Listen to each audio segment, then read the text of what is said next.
vítajte na tlačovej konferencii krátko pred národným stretnutím mládeže P15 v Poprade. Ďakujem za to, že ste prišli v prvom rade, ďakujem, že ste mali túto trpezlivosť 10 minút navyše čakať.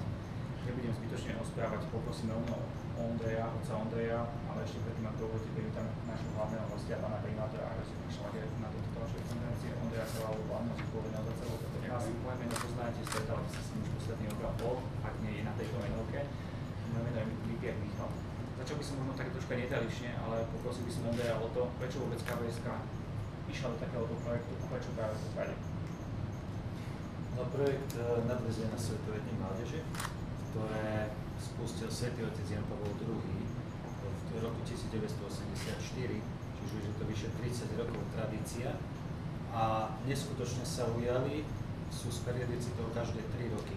Naposledy boli Svätové dni mládeže v Rio de Janeiro v 2013 a keďže sme si uvedomili, že neveľa Slovákov môže vycestovať, práve vtedy sme sa rozhodli spraviť prvé národné stretnutie mládeže v Ružomberku paralelne. A keďže aj to sa veľmi ujalo a malo veľký úspech, tak sme v tejto tradícii chceli pokračovať a najbližšie Svetové dni mládeže budú v Krakove, 100 km od hraníc, veľmi blízko a bolo by nezmysel robiť paralelnú akciu, všetkých Slovákov pošleme tam. Takže sme sa rozhodli druhé národné stretnutie mládeže spraviť rok predtým, ako začiatok prípravy na Svetové dni mládeže v Krakove a zároveň v Poprade aj tak symbolicky kvôli tomu, že mesto pod Tatrami, Tatry, ktoré sú, ako Svätý otec Ján Pavol II hovoril, pohorie, ktoré nás nerozdeľuje, ale spája. Čiže je to také prepojenie s Krakovom. Prepojenie s Krakovom je v podobe mesta Poprad. Hlavný muž Popradu je tu. Čo to znamená pre mesto Poprad? Že takéto niečo veľké sa tu koná, okrem toho, že ľudia zrejme budú nielen vždy spokojní, ale väčší počet ľudí a všetko ostatné.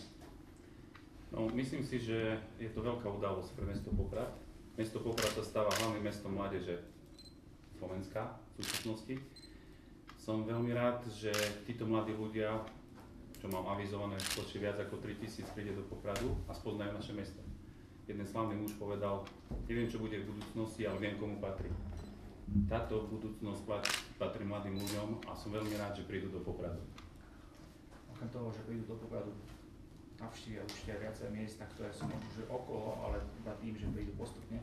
Možno, že by sme takú netradičnú vec spravili teraz na úvod, ak dovolíte. Viacej ste možno zaznamenať, že už počas týždňa sa tu schádzalo kopec ľudí. Je to viac než 400 dobrovoľníkov, ktorí pracujú bez nároku na odmenu.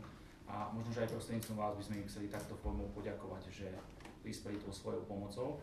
Ale zároveň by sme chceli poďakovať aj pánovi primátorovi za to, že prijal nás takto, ako nás prijal a zároveň by sme chceli ešte ďalšiu vec. Nie ste jeden z tých 400, ale ste jeden z nás, preto dovolte, aby sme vám ako na drafte v NHL odozdali symbolicky tento dres. Nie je to dres s menom Švagerko, alebo prezvitkom, aj tu dobrovoľník, poprosím teda o otca Ondreja, aby odozdal. Pána primátora poprosím dať do lesa ako a zaradiť sa medzi nás. Tak to dobre, ďakujem, potom sa to, ja ukážem, že som dobrovoľník, že ako tiež jeden z dobrovoľníkov. Prosím nám okuliare, lebo že by som si vypoval. Kravaty si nechám, to bude zajímavé. Myslím si, že aj tí hráči v NHL si nechávajú kravaty.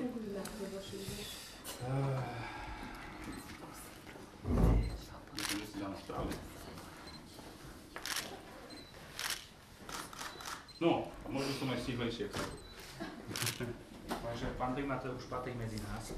Nie, že by to teraz nepatrí, ale zároveň patrí aj na tejto akcii. Bude tu prítomný na väčšine tých podujatí hlavných, zároveň privítajúcov biskupov na jednom takom popoludnejšom stretnutí. Pre vás mám základnú informáciu, okrem toho, že ste dostali návrh takej tlačovej správy, ktorú pošleme do mailu. Dostali ste k dispozícii takúto programu brožúru, kde sú základné všetky informácie, vrátane všetkých liturgických textov, vrátane programu, vrátane mapky, kde budú tí mladí a všetkých informácií o tom. Dostali ste takú jednu avizovku na Svetové dni mládeže, môžete použiť na záložku do knihy, alebo keď bude počať, môžete sa overať. Zároveň je taká modlitba a zároveň je tu jeden výstup jedného mediálneho týmu, ktorý prezentujem takto verejne, ktorý vznikol iba včera v noci a zajtra bude ďalšie číslo, zajtra ďalšie číslo a tak ďalej a tak ďalej. Všetko mapuje stránka národné stretnutie mládeže.sk. Tým pádom by som chcel možno ukončiť tú úvodnú časť. Nech sa páči, otváram priestor pre vás. Náhodou nebudem vyvolávať, mám tu záujem nejakú špeciálnu otázočku. Ak nie individuálne? Tak ja ešte poviem, možno z takých, ešte na záver. chcem ja tiež poďakovať všetkým dobrovoľníkom, to je jasné, a hlavne ľudí z mesta, ktorí sa podielajú na tom, lebo bolo potrebné zabezpečiť tak ako ubytovanie. Ďakujem všetkým riaditeľom škôl, ktorí sa pričinili o to, že mladí ľudia môžu byť ubytovaní u nás v Poprade, nie sú to malé počty. Samozrejme zabezpečenie stravy, ktoré bolo tiež dosť dôležité. A chcem ešte informovať, že mladí ľudia spoznajú nielen mesto Poprad a kostoly. Mesto sa pričinilo o to, že tabula so spomienkou na 20. výročie návštevy svätého otca Jana Pavla II. V Poprade je umiestnená na konkatedrále, ktorá bude dnes pred Svetou omšou odhalená. A bude to taká pamiatka a budem veľmi rád, keď spoznajú aj kostoly, ktoré sú mimo centra, to znamená v jednotlivých mestských častiach. A mám informáciu, že pomocný biskup Milan Lach ako šéf skautov sa vyberie a chcú sa vybrať aj na Kvetnicu, kde budujeme krížovú cestu a že spoznajú aj túto časť našho mesta. Jedno z najdôležitejších častí sú aj taký presuny rôznych ľudí a hoci ešte som bude do záverečné slovo, dovolím si možno záver poprosiť otca Ondreja o takú základnú informáciu o plyni P15 a nejakú dopravu a všetky tieto veci spojené s tým.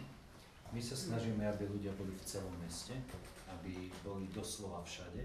Máme časti programu, ktoré sú také roztrúsené, či obedy večera v rôznych reštauráciách mesta, alebo malé skupinky, ktoré sa rozložia po meste. Čiže ten dáv, napriek tomu, že máme 3500 ľudí, bude taký rozprchnutý po meste. Ale je tu len jedno jediné obmedzenie, a to bude dnes popoludní, po úvodnom ceremoniáli tu na Varene, 16:30 sa presúvame do konkatedrály na omšu 17:15.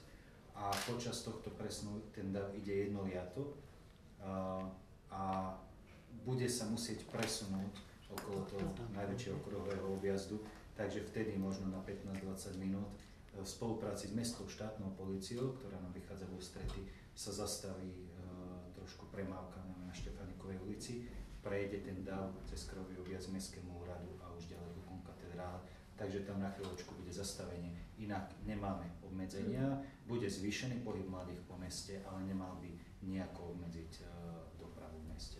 Takže keď Poprad má 3,5 tisíc ľudí navyše, nevadí to, môžete organizovať ďalšie takéto podujatia kedykoľvek, možno v budúcnosti aj ďalšie náhodné stretnutie mládeže. Ďakujem za to, že ste si to vypočuli. A ešte takto sa chcem opýtať k tomu ubytovaniu. Oni sú ubytovaní na všetkých školách základných? Kde sa dalo? V telocvičniach? Oni sú ubytovaní v telocvičniach, ale aj na školách ako takých, čiže v triedách, podľa toho, kde ako riaditeľ. Ale vo všetkých v Poprade? Šiestich? Šiestich. Absolutne mám jasno. V brožúrkach máte kompletný zoznam škôl. 6 je... 6 základných, ale viem, že aj Vladolajčák Jurá na gymnáziu a tieto sú svoje stredné, čiže ekonomická. No, tak to 6. Takže kde sa dalo a bola vypísaná aj taká požiadavka na rodiny, ktoré majú možnosť ubytovať tých dobrovoľníkov, tak som počul, že sú ale aj kňazi a títo ubytovaní aj po domácnostiach. Sám som ubytovaný na strážu. A koľko je takto asi ubytovaných? Tých 450 teraz momentálne, lebo tí ďalší budú len prichádzať. Ale myslím, teda asi Rodina, medzi rodina, ktorá koľko rodín? Rodina, ktorá tam je na desiatky, presný počet ma môžem po skončení ako zistiť. Zistím to cez nejakú... Koľko rodín teda Môžem to poskytujú? zistiť po tlačovke, presne momentálne neviem. Ak všetko, tak môžeme prejsť na individuálne otázky. Ďakujem, že ste prišli. Ešte tej tabule bude teda pred bohoslužbou? Bude po, bola taká jedna drobnosť po. Bude po. Bude po, hej? Bude po. Kde ona bude presne umiestnená? Už je teraz umiestnená, už je na konkatedrále po pravej strane od vchodu. Takej troška vyvýšenej, malo by to tam byť, myslím, že zakryté už teraz. Ešte povedzte, kedy sa posunie ten dáv aj na meste, kedy mám byť na tom kruhovom objazde? V podstate základ je asi taký, že keď si zoberiete piatkový program, ktorý dnes začína tým otváracím ceremoniálom o tej 3. hodine popoludní, respektíve 15:15, keďže sa hráme s tou 15-kou, tak to plus minus bude do tej 4:30. Vtedy sa vyrúti ten dáv ľudí smerom k tej konkatedrále, tam bude tá špeciálna vec spojená so sprievodom a jednorazovou zbierkou šastva, ktorú organizujeme so Spiskou katolickou charitou, a potom bude to svätá omša 17:15, opäť tá 15. A tesne potom, po svätej omši, budú hlavný celebrant spolu koncelebrantmi, otcovia biskupy spolu s kňazmi vychádzať stredom v konkatedráli von, vtedy sa odvie ten akt odhalenia tej pamätnej tabuly. To znamená, že bude to po svätej omši, a tam, že svätá omša bude hodinku a pol plus minus, tak to bude okolo 6. No, pardon, po 6. po 7. A ešte takto, čo bude naplňou počas týchto 3 dní? Samotný program, myslíte? Ale tak myslím, že zhrnúť do jednej vety. V podstate celý program je zameraný na také špeciálne tej posolstva. Ešte nad tým je jedno špeciálne posolstvo, a to je také, že celý program je zameraný na odkrývanie pokladov. Pokladov nie len samotných ľudí, ktorých majú v sebe, ale aj na ľudí. To znamená, my pred mladými odhalíme poklady liturgie, poklady kultúry, poklady rôznych ďalších tajomstiev, ktoré sa skrývajú v bežnom živote okolo nich a vôbec si ich ani možno nevšímajú. Ďalšia zaujímavosť je to, že chceme prostredníctvom mladých ukázať, že tam cirkev je živá a mladá, že to nie sú len babky v kostoloch, prepáčte za výraz, ale že naozaj tí mladí žijú tú vieru naozaj vo svojich životoch. Celé to posolstvo, ktoré chceme povedať, je to, že tým, že akcie nadväzujú na Svetové dni mládeže, tak v rámci príprav na Svetové dni mládeže je to vždy o tom, akú tému určí samotný Svätý Otec. Tento raz určil tému po odchode mladých z Rio de Janeiro, kde sme mali posledné takéto svetové stretnutie mladé pred 2 rokmi, vtedy keď bola tá predchodkyňa nejaká 15 aj 13, tak vtedy určil posolstva sú to 3 citáty z Biblie, 3 blahoslavenstva. Tento rok je toto blahoslavenstvo čistého srdca, lebo oni uvidia Boha. Tento citát my preto močíme na spôsob pre mladých tak, že my to blahoslavenstvo doslova rozoberieme na také súčiastky nejakou formou a prvý deň im ukážeme poklady srdca, ich vlastného, poklady Boha. Druhý deň im ukážeme poklady samotné v nich, poklady liturgie, poklady prírody, ktorá je tu, na poklady mesta, tým, že odhalíme aj kopec vecí v meste. A na konci to bude blahoslavenstva. Takže je to také spojenie viacej týchto častí a všetko to za seba zapadá. Možno sa pýtate na to, že samotný program ako je nastavený. Nastavený je tak, že keď začne v piatok, vyvrcholí v nedeľu. Všetko na seba nadväzuje. Ja by som možno ešte tak spomenul, počkám si trošku. Ak si všimnete, máme tu 3 farby, pretože každý deň má svoju farbu. A prechádzame v tých dňoch 3 blahoslavenstva v 3 rokoch, ktoré určil. Dnešný deň, piatok, je určený minulosti predchádzajúcemu roku blahoslavených chudobných v duchu.